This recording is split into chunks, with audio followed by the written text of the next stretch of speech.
Ordinary or extraordinary? I'm James Woodfield Jones, a full-time martial arts coach and lover of life. And from a very early age, always felt that anything was possible.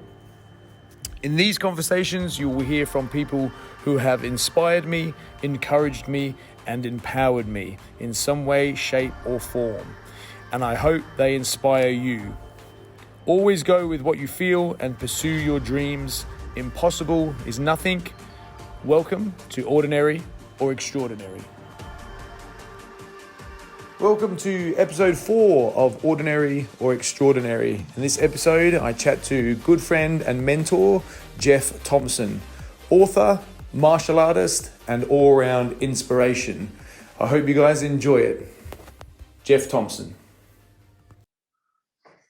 Okay, guys, welcome to Ordinary and Extraordinary. And I thought, what a fantastic guest we have. We have lucky to have him.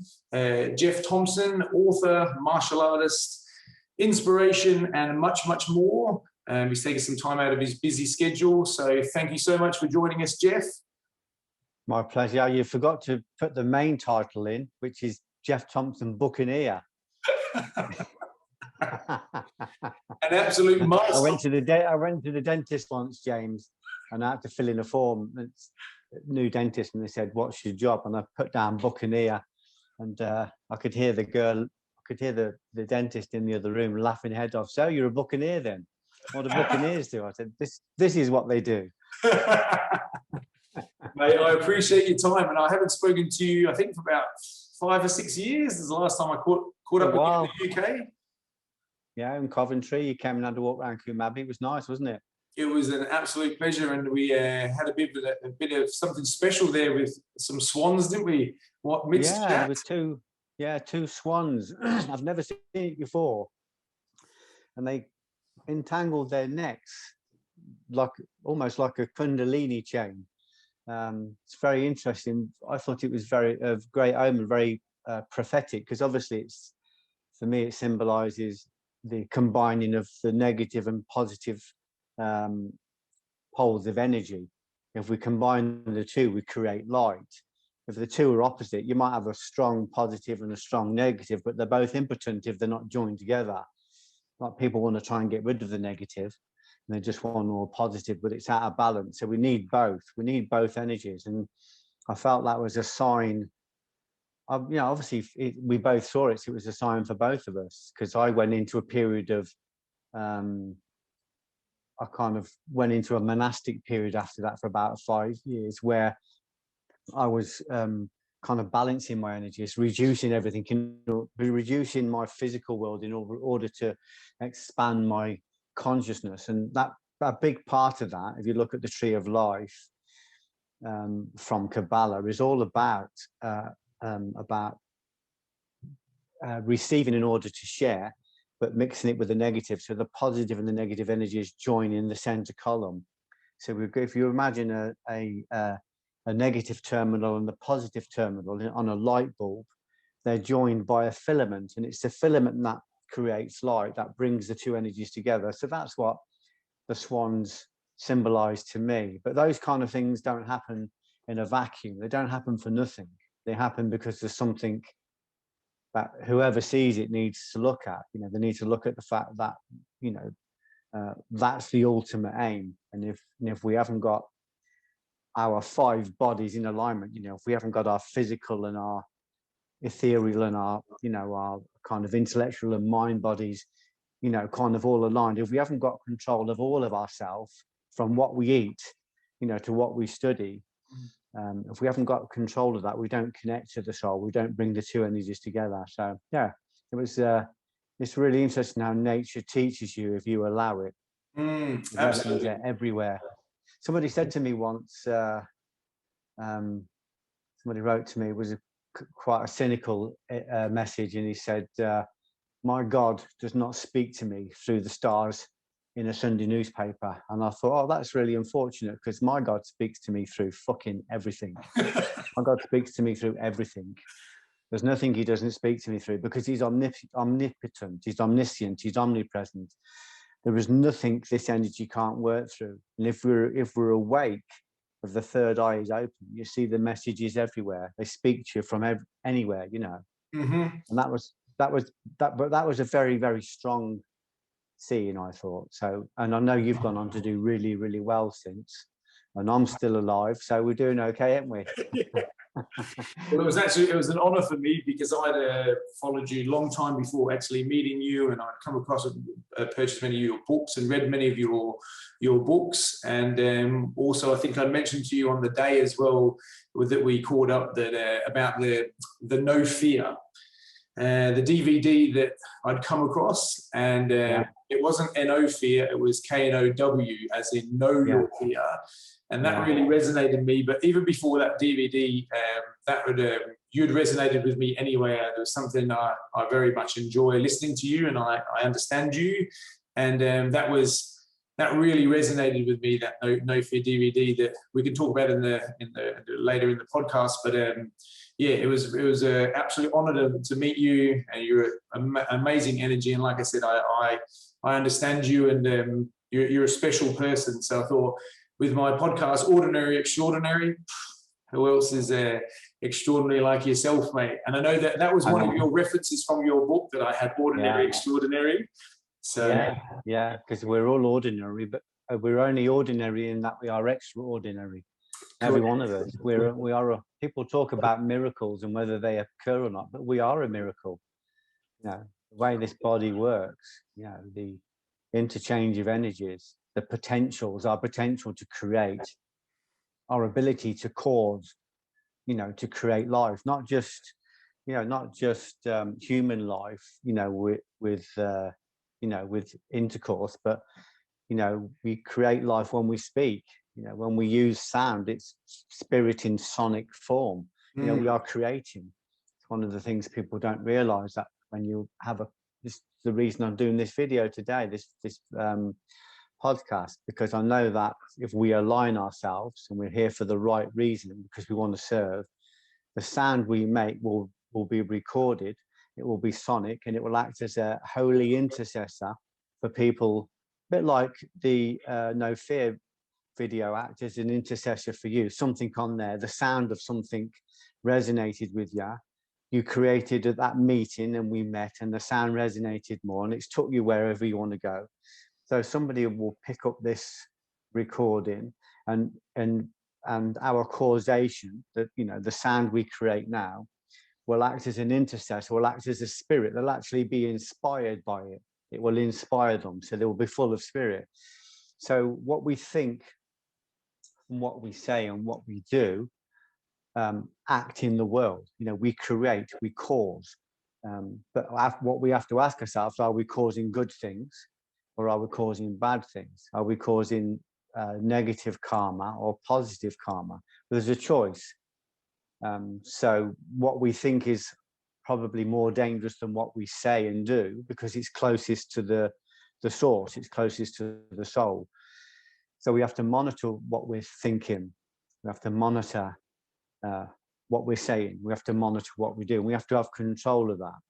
To get control of that, we have to have control of our physical body, what they call the food body. We have to have control of our air, our breath, the vital body. We have to have control of the intellect and the mind. And then ultimately, we have to have control of the causal will, which is the closest body to the source. And the causal will is the part that goes, yeah, I've got a podcast I want to do, but that's the part that goes, okay, let's set it up and do it. Or I want to run a marathon. That's the part that goes, okay, let's get out there and do it. To get out, even just to get out of bed, you know, we have to exercise the causal will. So the idea is that all of those are under our command. They're all under our sovereignty. We have control of them. Each of those worlds is a unique place with its own rules and its own sovereign. We have to take over all those. We have to win them all over. We have to align them like a combination, and then we have to connect them to the soul. And then when we do that, when we're creating, we're only creating beautiful things. We're only creating from love and from kindness. We're only creating because we want to serve people. We're not creating because we want more followers. We're not creating because we want validation or because we want awards. We're not creating because we want to make more money. You know, even if we can rationalize that and say, well, I want to make more money so I can serve more people, we are absolutely aware of who we are. We're absolutely aware of what we're thinking and saying and doing, and we're actually aware of our intentions. And if our intentions aren't right, we correct it. We start to correct it. So eventually, everything we do, everything we receive, which will be abundant, will just be in order for us to share. That's the secret to positive causation. So the whole idea that we have the ability to cause the body, this body, if people understood it more, is a miracle. And if you look at your esoteric stuff, you know, if you look at the esoteric arm of martial arts, the Budo, you know, Kota Dharmagaku, the use of magic sound, the use of the sonic to create, you know, Hermes Trismegistus talks about Heka, the use of magic sound. You know, if you look at the esoteric arm of all of the religions and all of the martial arts, they all come to the same place, that we're creating on every level, not just, you know, I'm putting some bricks together to build a wall. We're creating on every level all the time. Once we recognize that, once we understand that law, we start to just create from a positive place. But to do that, we have to be in alignment with ourselves. We have to know who we are. One of the guys that was training on one of my courses, he was talking to a Buddhist monk, and he said to him, I'm learning some self-defense. And the monk said to him, which self are you learning to defend against? Because there's loads of them in there. There's at least 5 that we know of. So it's no, so we're a walking miracle. And once we get that, you talked at the beginning about the fact that I've had hiatus, and it was because I had a vision that I needed to reduce everything in my life, reduce the need to make money, reduce the need for validation, reduce the need for followers and to sell books. I needed to close everything down in order to expand my consciousness so I could work more effectively in the world. It was very painful. I had a couple of very positive kundalinis where I was floating in the ether, and then I had one really dark one which lasted for about a year, where it was, I would describe it as a kenosis, as an emptying. So any residue that was left in me, any old ego, any old weaknesses, any scars, you know, any weeping scars, any old scripts, were all cleaned out over a year period. And it was a year of abject terror. I can only describe it as abject terror. I had reference points because I was a bouncer for a long time, as you know, so I understood fear. I understood how to stand in front of life and death situations, but it felt worse than that. But that was a cleansing, and that was the same thing again. It was contraction in order to expand, and the whole thing was that I would reduce so that when I come back into the world, I would be able to work without the need to make money, without the need to sell what I was doing, without the need for validation, without the need to make a mortgage, without the need to win awards. Not that those things are wrong. There's nothing wrong with all those things. I've done all those things. What it was asking me to do personally was to reduce all that so that I could work from a clean, congruent place, so that my art would not be compromised by anything. Because it's surprising how quickly your work gets compromised when you've got 3 mortgages to make, and you start to rationalize what you're doing, and you start to do, you know, some of the right things in the wrong way, or just do some of the wrong things, or you know, or convince yourself that something you're doing is of service, but it's only really of service to the ego. So I reduced. So I went from, my onus went from the animal realm, where I'm building a world, and I'm building a business, and I'm building a portfolio. It went from that to the human realm. This is from Kabbalah, from Judaic liturgy, into the human realm, where I'm no longer building things in the world. I'm building a soul. I'm literally using all of my faculties to grow a soul. And from that soul, I can put spirit out into the world. You know, and when I say spirit, I just literally mean what we're doing here. Yeah. We're having a conversation, and we're saying to the kid that's watching, in Australia or England or wherever they're watching, we're saying to them, you have the potential to do anything. If you can find out who you are, if you can locate who you are, everything is possible. Mate, And if you're in a dark place, if you're in a dark place, if you're depressed, if you feeling like there's no point in going on, you're probably in the best place, because it's when we're at our lowest that this door to reality opens. We're able to see it. It's not a harbinger of doom, it's a messenger of hope. So it's we are a walking miracle. It's fantastic, and it's great to see how well you've done as well. I mean, I'm looking at your site and your fantastic dojo in Australia. It's amazing what you've done. And you talked about all those things when we met, didn't you? We certainly did, and I think it's beautiful, and I couldn't agree. I'm a big believer. Everything's energy for sure, and I built the studio on this, and I have some beautiful. All my clients are beautiful people, and impossible is nothing. And as I said before, I've always felt like that ever since about 8 years old, Jeff. I've never really felt normal. I don't think anyone's normal, but I always feel very happy, very, very confident, and very. I know who I am, although I'm always searching and always finding and always evolving. But I feel good, so I hope that I can help people. I know I have, and I'll continue to do so. And that's why you resonate so much with me. Do you think it's really important to feel uncomfortable?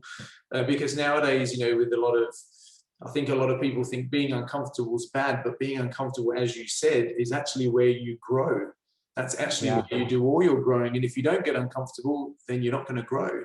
But people are scared maybe to get uncomfortable. There's no growth in comfort, Correct. I don't have to make any money at this moment in time. And I'm not saying that as an arrogant thing. I'm saying it as something I've designed, because I've reduced my footprint. But I still make myself uncomfortable every single day. Someone, a really good friend of mine said to me the other day, I'm really serious about this path, but where's the fun? Is there some fun? I said, we're not here to have fun. I said, we're here to work. We've got a short time in this body, and we are here to build the soul. We're not here to have fun. But when you do the right things, when you work from the right place, of course it's fun. It's joy. There's a lot of joy, but it's difficult. You're getting up very early in the morning to meditate and to study. You're sitting down and doing the work, which takes a tremendous amount of energy and tremendous amount of will. The things we're doing now, even this, there is a sacrifice going on for me to do this talk and for you to do this talk. There is a sacrifice of our energy. This is the burnt sacrifice. We're sacrificing parts of our animal soul in order to create this interview. And if you don't do it right, it can really deplete you. It can really wound you. So, I always say to my wife, we're not here to be comfortable. If we're going to do a talk or we're going to do a course or something, and there's a bit of adrenaline, we're feeling comfortable, that's good. We're in the right place. As long as it's anabolic discomfort. Yes. Anabolic discomfort means it's going to grow us. Catabolic discomfort means, we're doing something that has a destructive effect. So to understand the difference between an anabolic and a catabolic discomfort is just really about spiritual discernment. We've got to know ourselves enough and know our path enough to know when it's, when the comfort is growing us and when the comfort is, going to create an atrophy.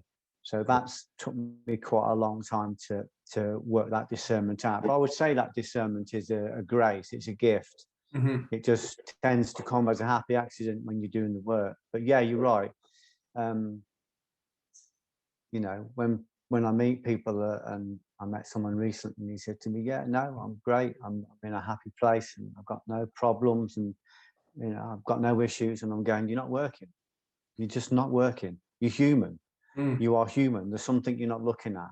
So if we want to, if we're in this kind of world classroom, we're in this university, which is they say in the universe, they say that this place is so severe that even the Buddhas come here to perfect the way.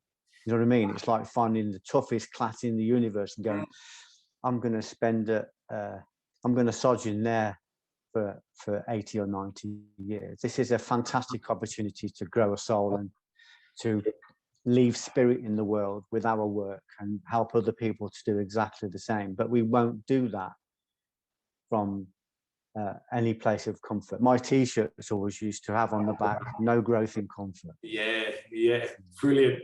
And this knowledge and understanding, Jeff, where did it all start for you? How did you come on in? I know you've been constantly working and constantly evolving yourself throughout the years. Where did it all start in the very beginning? Where did this all come from, your understanding? I always had an excitement to learn. I always had an excitement to practice and to train. Never had a particular direction when I was younger.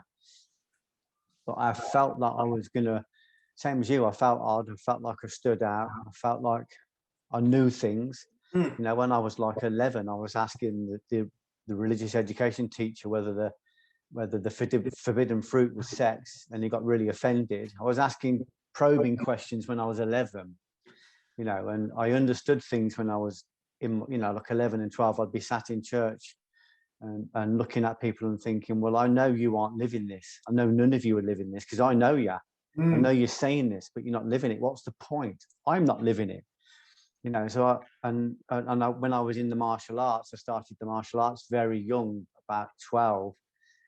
And I remember looking at all my teachers and the masters, and I'm thinking, you know, they were talking about Budo and it was fantastic, but I knew they weren't living it. You know, they were hiding their tax money under the bed in a biscuit tin. They were having affairs with their students. You know, they were beating their students up if their students asked too many questions. You know, there was, but they were talking Budo when they were in the dojo. They were doing the bowing, and some of them were fantastic physical practitioners. And it wasn't a judgment; it was just an observation. I'm going, well, you aren't living this. You know, a lot of you are bullying. A lot of you don't know yourselves. You know, you can't mentor someone and teach them when you're busy looking at their tits, or when you're busy looking at what their bank balance is and whether or not they might be a good coattail for you. Forgive my crudeness, but that's what, you know, we can't. Yeah, absolutely. You know, before we can, you know, before we can live the Buddha, we have to know ourselves. And when you know yourself, you become afraid of falling out of alignment. Not because you're afraid of punishment, but because you're afraid of disconnecting yourself from your source, from your very energy source. So you get to a certain level in the Budo. It's very exciting where, and I'll tell you, this is the truth. I could be at a cafe and holding a glass, and if I allow my mind, if I allow my intention to drift off onto a vice, any vice, the glass will smash in my hand, and it will boom, bring me straight back to the center. Where is your attention? Where is your attention? Where is your attention? It's no good you talking spiritual if your attention's on, you know, on that girl's bare leg, or on that posh car, or on that idea of, you know, winning a big award. You bring your attention back to the center, and you talk to the divine sat nav, and you say, I haven't got a clue about what I'm doing. Please show me where you want me to serve. Please show me whether to go left or right, whether to go forward, whether to stop, whether to get out the car. Please show me when to refuel. You know, so once you get to a certain level of alignment, it becomes very painful, and it becomes very dangerous to fall out of alignment. So but to understand about alignment, you know, I had to go to a couple of places where which were really severe. You know, I fell out of alignment and fell into the abyss for a little while, and I was shown the nature of the soul. I was given visions of the nature of the soul. I was given the visions. I was given visions of what we do to the soul when we fall into vice. So it's it's vital that we know ourselves. It's vital that we catch ourselves. It's not vital that we batter ourselves, because even the saints were falling out of alignment, even at the level of sainthood. People like Columbia, people like Francis, people like Milarepa, you know, people like Augustine. I mean, St. Augustine wrote a whole book just on his confessions, just saying, you think I'm a saint, but look at how I've lived and look at what I've done. And the danger of me falling back into that is ever present. So it's not about saying that we don't make mistakes, because we do. It's about catching them. But once you fall into a level of spiritual alignment, you have spirits around you or guides around you that help keep you in alignment. You still have free will if you want to use it. But, you know, if you fall out of alignment, you are reminded very, very quickly. So this, I have a voice. It says to me, where is your attention? It like cracks me on the back of the head with a stick. Where is your attention? Your attention should not be there. Your attention should be on this. So it's knowing yourself. And it's about not like I said, self-control, isn't it? Again? Self-control. Do you think self-control is discipline? And when people say discipline, discipline is thought of as something like punishment, but discipline in yourself, like, and you mentioned in the past, food, just discipline in many, many ways to control yourself. Otherwise, you don't have any control at all. Self-observation first, I would say. Observe where your attention is. Your attention is your vital, your attention is your soul. So if we allow our attention to drift onto, you know, phantasms, onto certain things, onto certain imaginations, if we don't keep our attention controlled, it attaches to something, it engages it, it intercourses with it, and that incarnates us, and then our vital energy is just dissipated. So it's saying, where's the attention? Self-observation is constantly to ask yourself, where's the attention? You know, is the attention on the soul, or is the attention on the ego? Is it on the inner world, or is it on the outer world? So we're constantly observing ourselves. So there should never be a point where we fall into daydreaming, or where we fall into, you know, judgment or opinion. We should feel as though we're in an arc, in a hub, in an eye wall, and we're watching the thoughts and the world around us. And then we choose whether or not we engage. We choose whether or not we identify. But of course, to do that, you have to be in connection with your authentic being, you know, with your true self. And that might sound very new age. It might sound very kind of sickly sweet, you know, socks and sandals. But it's just to get to that place, you have to go through the 9 circles of hell. You have to go through and clean out all of your rubbish. You have to go through and clean out all of your karma. You have to atone all of the things you did wrong. I spent 10 years kicking people's teeth out on a nightclub door, stamping on people's heads, you know, crushing people's ribs, sweeping them so they hit the floor so hard, their teeth smashed out of their mouth. No romance in it at all. I spent 10 years doing that. That doesn't just get swept under the carpet because I've suddenly had a spiritual epiphany. That has to be cleaned. That has to be looked at. You have to stand in front of that. So I've had several life reviews during this incarnation. And believe me, you know, they make standing on a nightclub door where people are trying to kill you look easy. So it's not an easy path. And it's the path, if we're in the martial arts and we're doing it seriously, it's the path we should be aiming for. It's the path we should be looking for, especially when we get to kind of your level, when you're like a senior grade and you're going to higher in the dans. We should, you know, I remember being a 5th dan, James, and, you know, the master grade, this is like, I don't know, 20 years ago or something, and looking in the mirror and thinking there's no master there. You know, I was overweight. I was still accessing sexual pornography. I was still drinking too much. I was, you know, I still had no control of my attention.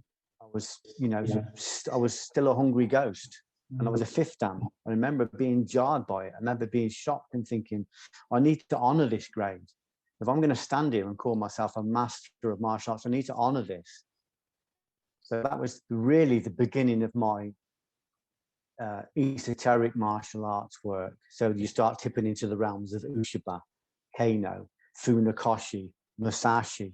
You know, you start looking at people like Sun Tzu, and you start looking, you know, the strategists. You know, if you look at the Book of the 5 Rings, or if you look at anything by Ushiba was absolutely unequivocally in that realm of Buddha, where we were saying the real art of the warrior is the internal battle. I mean, Ushiba, who was the founder of Aikido, he actually went off and trained with a great Japanese prophet called the Nusabura Dabushi, or Dabushi Nusabura, depending on which way you say it. But, you know, he went and trained with him in the esoteric arts, and he was a great master of the esoteric, of the chi or the ki. So that's what we should all be aiming for. We go through the martial first, of course. You've got to master the foundation, but for me, I think you asked me the question, where did it start? And I would say it started when my path was interrupted at probably the age of 11, and I was sexually abused, or I was groomed and sexually assaulted by my first martial arts teacher. And it frightened me because it happened in the middle of the night. We were all camping out at the gymnasium, and I was facing to the left, and this blind, clumsy, greedy hand came from out of the dark and was abusing me. And I spent the next 30 or 40 years trying to run away from this invisible hand, terrified of it, because I'm in this place and nobody can save me. That's how it felt. And it created a schema in me that triggered terror every single time I felt it. I was in a situation that I felt I couldn't control. But also, this abuse left a parasite in me. They call it the burning coal of parasites. So he basically quantumly entangled with me. So this guy's spirit entered my spirit. And even in our absence, even though we're perhaps 100 miles away from each other, and even though 20 years has elapsed, this guy was still climbing inside my consciousness, still taking over my causal will, and still sexually abusing me with my own hands, through me, until I realized what was going on. And I was able to finally exorcise him with the grace of forgiveness. So my journey was a powerful journey because I felt it. I was the star of the Aikido class. I was going places, and it was interrupted. And I think it was interrupted because there were forces that knew I'd got a powerful path, and they tried to sabotage it at a very embryonic age. But I still went back into the martial arts, and I still studied all these different things. And my whole life from that point onwards was the abuse created depression, it created anxiety, it created a very powerful low self-esteem. And I started on a journey to try and understand that by studying martial arts, by studying psychology, physiology, sociology, by studying religion. And this path is what's led me to where I am now. Mine has been a life of study, and it was triggered by this one incident when I was a kid. So you could say that was a bad incident. You wouldn't wish it on anybody, but actually, if it hadn't happened to me, it wouldn't have put me on the powerful path that I'm on now, because I am hungry. I am hungry to grow whatever it is in me that's good. And I'm very, very hungry to starve the part of me that is not good, the part of me that's been implanted. They call this the parasitical age. Any parasites, any negative thoughts, any negative feelings, any unqualified opinions. So my path has been driven by that one incident, and it's very positive because of it. If I showed you out my window now, I'm living on a farm, and I'm overlooking these amazing views. There's a field behind me. The River Avon is right in front of me. Oh, I'm sitting in Shakespeare's lap. That's where I live, in Shakespeare country. I walk along the River Avon to a beautiful cafe right by me. When you're over again, I'll take you there. I'm studying every day. I'm writing every day. I'm talking to people every day. I would live a great life. But as you said earlier on, that doesn't mean it's comfortable. My life is not comfortable. If it's comfortable, I'm dead. Mm-hmm. Yes, yeah. And then, you're from when you went through, like you had mentioned, and I so appreciate and respect the honesty. That's beautiful, and that's a big part of your growth, isn't it? Is actually being honest with yourself and sharing it so that other people can be honest with themselves. When you went from violence to a little bit more metaphysics, what was the shift from the violence to the metaphysics, Jeff? And you can only bang so many people out before you start asking yourself questions. If you've got any level of intelligence, you're knocking people out every single night. and you see the humanity of it, because you knock a guy out on the door and he's a monster. And then you're walking through the town the next day and you see him with his wife and kids, and his face is like a bomb site, and you did it, and you're thinking, where's that monster gone? Last night I was battering a monster. Today he's a father, or he's a husband, he's a son. I happened to me, I was walking through the town, I battered this guy the night before, and he really asked for it. He was a monster. The next day I saw him walking through town. He got a pram, he got two little girls, each holding one arm of the pram, his wife behind him surveying what was left of his face, a baby in the pram, and I was crestfallen, because I just thought I couldn't lie to myself anymore. The guy that I battered the night before was not a monster, he was a factory worker who'd had too much to drink. It doesn't mean he wasn't dangerous, but it means that I'd allowed myself to read the situation and justify the violence. So I ended up, knocking a lot of people out and hurting a lot of people. The last time I thought I'd killed somebody, I was certain he was dead. I remember coming home, I remember driving from the pub, I remember them carrying him away to a car to take him to hospital because they didn't want to wait for an ambulance. I remember the toes of his boots scuffing on the floor as they dragged him. And I remember people saying he's dead. And I remember thinking my life is over, because I hammered him. I didn't just, when he was unconscious, I was still kicking him. I'd completely lost the plot. And as I was driving home, it was like the veil dropped. I could see the world for what it was, and it was beautiful, and it was glimmering. It was like I was driving through honey, but I was filled with this anxiety because I knew I was leaving it. I knew I was losing it. I drove home, I went to my house. My house was just this tiny little detached house. It was like a picture box. It was like a nirvana. I went up to the bed. My wife was asleep, and she was like silk when I touched her. She was just overwhelmingly beautiful, and I just couldn't believe what I was losing. I went into my kids' bedroom. I knelt in front of my kids. They were asleep, and I just remember thinking, I'm losing all this. And I could see my liberty as a living thing. I could see my liberty with its own egregore, with its own spirit. I'm losing it. I'm going to go to prison. And I was so frightened, not just of that, but also of not because I thought I was going to go to prison, but because I could suddenly see the beauty of reality and the potential of reality and what I'd done. And I remember even thinking, because I had a faith even then, even though I'd kind of lost it, I remember thinking, I'm not even safe in the hereafter. I knew at some level that even if my body wasn't here, I'd still have to face the consequence of my actions. They stay in the ether. So I got on my knees and I just said, look, if you let this guy live, please let him live. I'll turn this around. I promise you I'll turn it around. And it was the longest night of my life. It was, I can't explain to you the anxiety of thinking you've killed somebody. And it's not just about thinking you've killed somebody. It's about the fact that you were suddenly in front of the truth, that you knew no matter who gave you permission, no matter what justification you had, you knew that was something that would have to be reconciled at some point. Just because the government give you permission to go to war doesn't mean that killing somebody's right.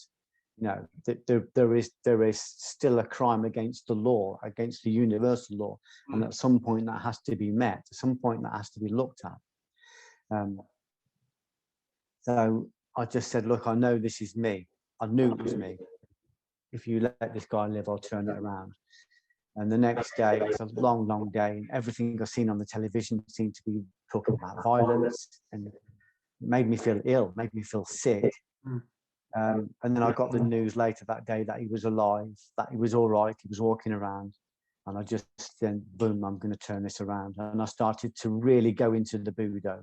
I started to really look at my rationale, my intelligence. I started to expand my intellectual body, my mind body. They are the working arm of the soul. So I started to expand, so my knowledge got broader. So I was able to look at situations and see them much clearer. I was able to get rid of the scales from my eyes and just work in the world differently. I was able to see that every single thing I did, because I was doing a lot of things wrong. I was a criminal, you know, a petty criminal, but I was still a criminal. I was violent. I got a sex addiction. You know, I was addicted to pornography. I was self-abusing physically and sexually. All of these things were kind of hidden from me by myself. They were hidden away in little Freudian doorways. And I said, okay, let's have a look at all these. And one by one, I opened those doors and I started to individuate all of these old crimes, these old sins, these old abuses. I let them rise up into consciousness.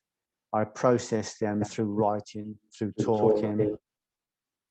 And I shared them with a lot of people, and I started to clean myself. And of course, as I started to clean away the obscurations, my view got clearer and clearer. My consciousness got wider and wider. I was able to see more and more. So suddenly I was able to go, wow, I'm stood on a nightclub door telling my wife she's violent, and she's saying, well, you know, because I said, everywhere I go, there's violence. She said, yeah, there's a common denominator. It's everywhere you go. And I realized I was the one creating the violence. I was the one creating the violent people. I was actually seeing a projection of all my manifest demons that were in me, and thinking, you know, then I was creating techniques to defend myself against the very monsters I'd created and forgotten. So I started to realize it was all me. I'd literally, metaphysically, I'd built the infrastructure. I'd created the monsters. You know, even I'd go to weddings and funerals and end up in fights, and then people would buy me a beer afterwards because I did a good job. And it was just crazy. And I recognized it was all in me. All of it was in me. So I started to work on getting it out of me, or not just exorcising it, but converting it, you know. So I recognized I didn't have control of my food body. I didn't have control of my breath body. My breath was always in a state of heightened anxiety because I was working as a bouncer.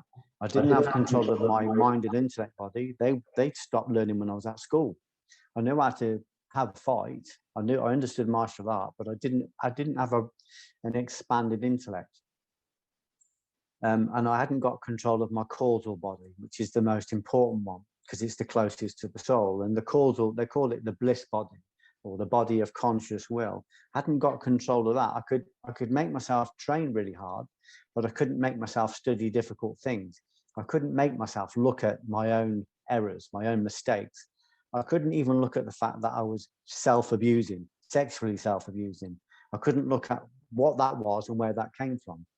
So through the exercise of writing films and writing plays, I started to look at all that, basically just look at it and write it down and look at who I was blaming, look at where I was projecting, look at where I was in denial, bring it all out, clear it out, put it in front of an audience, James, in my home city. And you know, an audience every single night of 200 people would help me clean the detritus. And after that, after I did these things, my consciousness expanded more. So it's like this window in front of me now. If it was full of shit, there would be no view. I wouldn't be able to see it. It doesn't mean there's not a view. It's just it's not a clear view. So if I gradually clean that window, the view will get wider and wider and wider. If I go out of the house and sit on my bench, I'll get the whole view. I get all of it. If I take myself up higher into the roof, I'll get a broader view still. So my whole exercise then became about what the Buddhists called finding the clear view. And to find the clear view, it's simple. Remove the obscurations, but the obscurations have names. You know, they're semi-autonomous. They're thought forms. They're demons. You know, they're pain bodies. You know, so we have to go to what the Prophet Muhammad says. You have to go to war inside. He calls it the greater jihad, the inner battle, not the external battle, where you're fighting against your own projections and then wondering why they're getting fat on your fighting. You're going inside and you're finding them at the source. And that's so uncomfortable. Instead of trying to fix again. And that's uncomfortable, isn't it? It's painful. And I bet painful, and it's sharing that to your audience, especially in your hometown and anywhere, I bet you had some people feel uncomfortable with what you were talking about. Man, no one more than me. I was so, when I did a play called Fragile Yeah, about sexual abuse and about the self-abuse. And I remember being terrified it wouldn't go on anywhere. No one wanted it except my home city. And I said to the director, I'll put it on anywhere but Coventry. Nowhere but I don't want to put it on in Coventry. And Coventry was the only place that would take it. And I remember the day that the play was having its first night, I broke my ribs in training. So everything was trying to stop me from getting to that place. So I thought, if I have to crawl there, I'm going to go. And my inner voices, my inner demons were trying to stop me. They were saying, you'll be hated, you'll be ridiculed, people will think you're disgusting, people will see you for the devil you are, for the kind of they'll see you as depraved, your wife will hate you. All of this stuff was presenting itself. And I said, I'm going to turn up anyway. When I did the play, I put it on. And afterwards, people were crying, people were embracing me, people were hugging me. And it was nothing but love, love, love. And everybody that I felt was to blame, everyone that I was angry at, they all dissipated. All I felt afterwards was an expanded, unconditional love for everybody, especially for my family, even for the person that abused me, because I recognised that he was a victim too of the same dark forces, the roaming line of the roaming line of Satan, as St. Francis would call it. So I recognised that everybody's a victim, everybody's made mistakes. I just felt this overwhelming love. So the cleaning process is the hardest thing I've ever done. Everybody thinks, I'm aware that because I was a fighter and I was a bouncer and I got into lots of fights. I'm aware that people think that I've gone socks and sandals. I'm aware they think I've gone soft because I've gone spiritual and religious. But I'm also aware that they're only feeling like that because they don't understand and they're afraid to look at it themselves. Correct. Listen, if you can't, if you can't see it, of course you're going to draw an opinion. But when you're in it, when you're doing the Budo, and when you're talking to people who are in the Budo, everybody knows how difficult it is. This is one of the lovely stories from the Quran, where Muhammad's in the village and all the fighters are coming back from the war, and some of them are like dismembered, some of them are dying, some of them are dead on beds and stuff, and they're all coming back from the war. Muhammad's clapping them, saying, well done on the small jihad, well done on the lesser jihad. And they're angry, they're really angry at him. What do you mean the lesser jihad? People have died, some people are dismembered, other people are going to die. And he goes, that's the small fight. He said, the big fight is when you come in here, you take it inside. That's the greater battle, the battle with the source of the animosity. So we go to the very source of it. It's a bit like immersing an inner tube into water. If you've got a puncture, you tire, you immerse an inner tube into water and you pump air in, you put pressure in to find out where the leaks are. And you tell where the leaks are by the bubbles rising up in the water. What most people do, James, is they try to fix the leak at the level of the biggest bubble, the visible bubble. But actually, it makes more sense to follow the leaks down, the bubbles down until you find the pinprick, the hole. That's, and it can be a tiny little thing that's destroying your life. So for me, it was about tracing the bubbles back, not projecting, not blaming, not looking for things outside of me to get angry at, but tracing all the way back into me and finding out where the leak is. And when you clear the leak, you've got this clarity again. That continues to be what I do every single day. Yes, yeah. And that's how you keep yourself aligned, Jeff? Yeah, I keep myself aligned by being in constant prayer. They call it being in constant prayer. So I'm not going into my positive internal dialogue,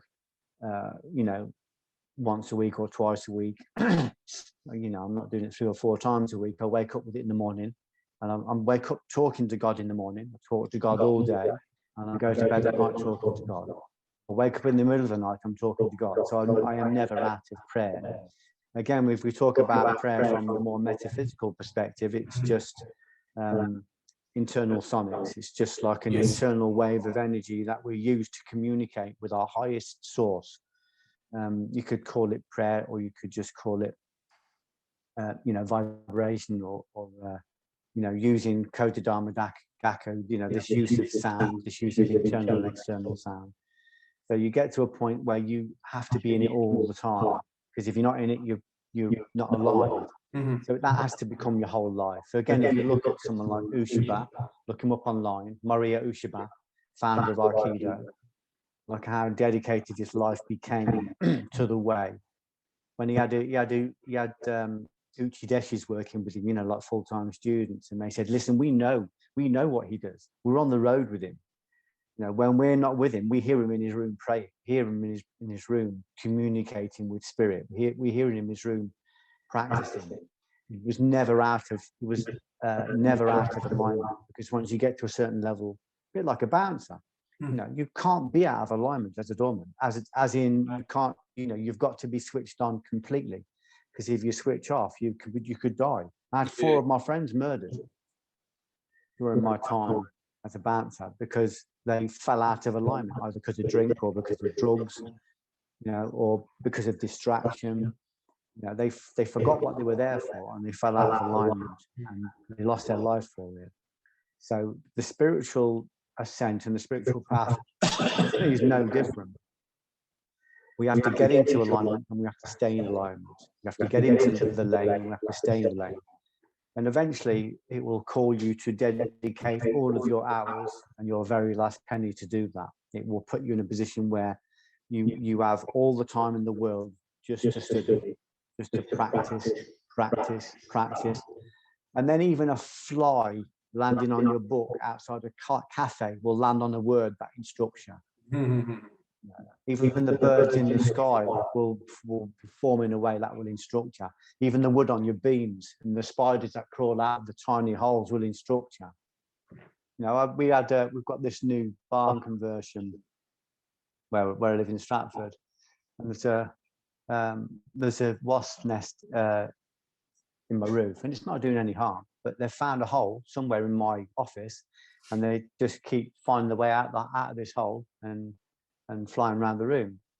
So the wasps are my teachers. So they're saying, this hole is so small, we can't find it, we can't see it, but it's allowing in parasites.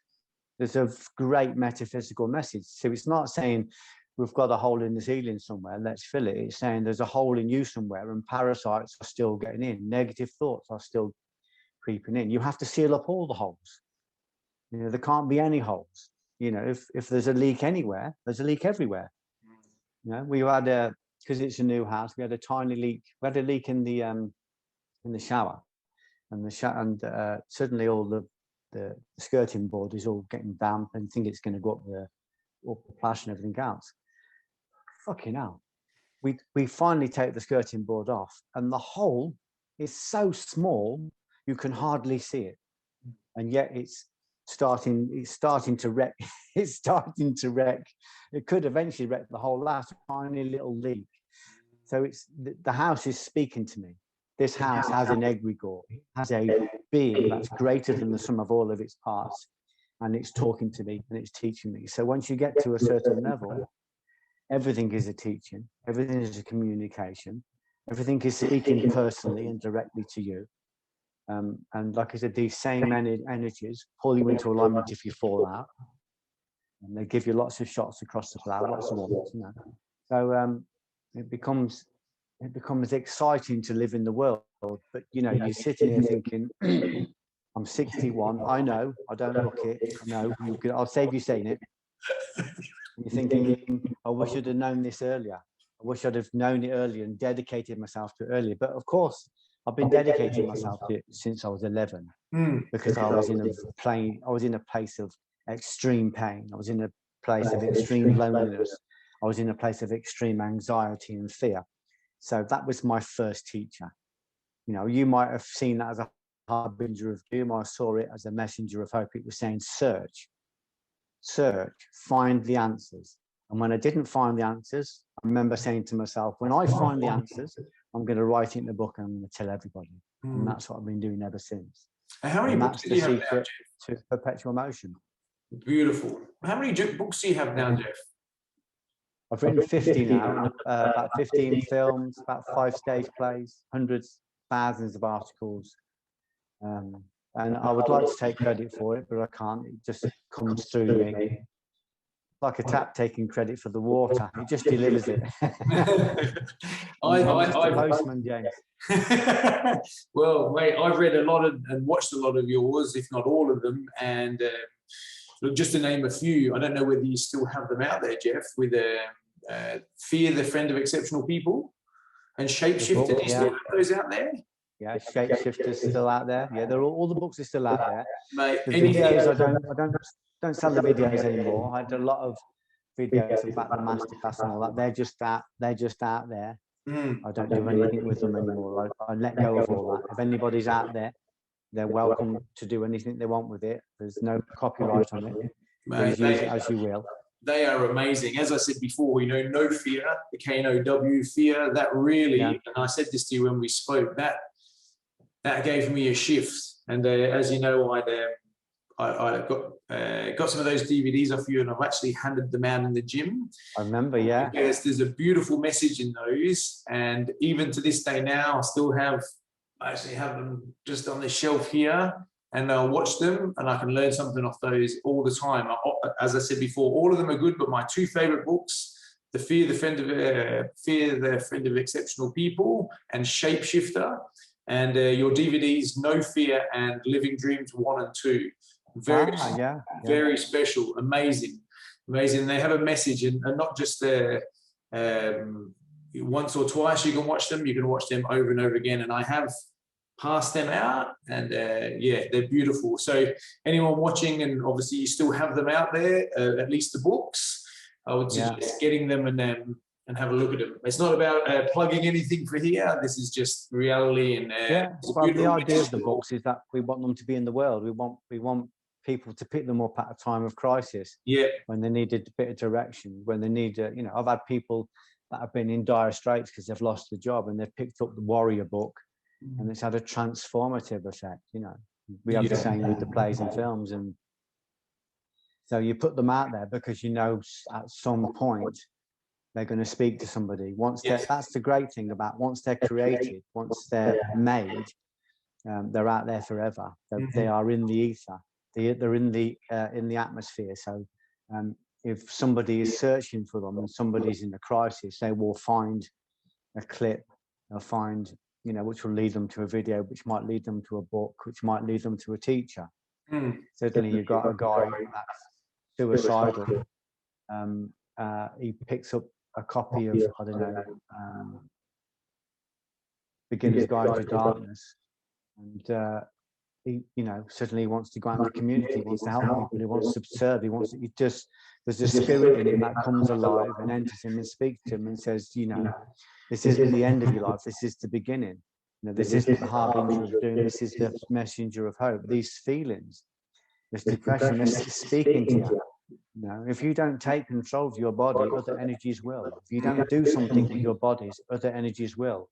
You'll just be a party bucket for any negative energy that's looking for a free meal. So you have to take control, take charge of all of your bodies. It's no good saying we want to change the world if we can't even change our own waist measurements. No good shaking our fist at the sky. If we're not meeting our own standards in our own house. You could be the greatest guy in the pub, but you're a monster at home. You could be a paragon of virtue to your friends, but there's still a cesspit inside. So we've got to recognize that. This is what I did. I saw the dirt in me. I saw the damage in me. I saw that I didn't need to concern myself with fundamental terrorists, because there was a fundamental terrorist in me, definitely an angry, vitriolic, violent something in me. I didn't need to worry about the greedy bankers. There was a greedy slob in me. I didn't need to worry about the corrupt politicians. There was corruptness all the way through me. You might not have seen it from the outside because it was well and truly hidden, but I knew it was there. So I didn't need to concern myself and project my energy out there. I needed to come inside and align myself. This is what Zoroaster says. The world is waiting for you to align yourself. When you get yourself aligned, when you perfect yourself, the world will be absolutely fine. Right, and I think this is so important for people like yourself to speak about it so people can understand it. And some people, with what you're speaking of, I understand you. Some will understand a little bit. Some it may slip past them. Maybe they're not ready to hear it, or maybe they take a little bit from it. But someone's going to take something from it, like 100%. And the ones who are offended, I'm their best teacher. That's why they're offended. Yeah, exactly. But you know what, Jeff? I think that's a good time to wind up the chat. I so appreciate your time. It's been absolutely magical to talk to you. As I said before, I resonate with you. You're an absolute gentleman. And I love your honesty and I love everything you're about. And I really appreciate your time because I know that you're a busy man. And I thank you so much. And ordinary, extraordinary, you are 100% extraordinary. And I appreciate you. Thanks, James. It was great to speak to you. Thanks for inviting me on. Thank you so much, Jeff. Take care. Take care. Bye.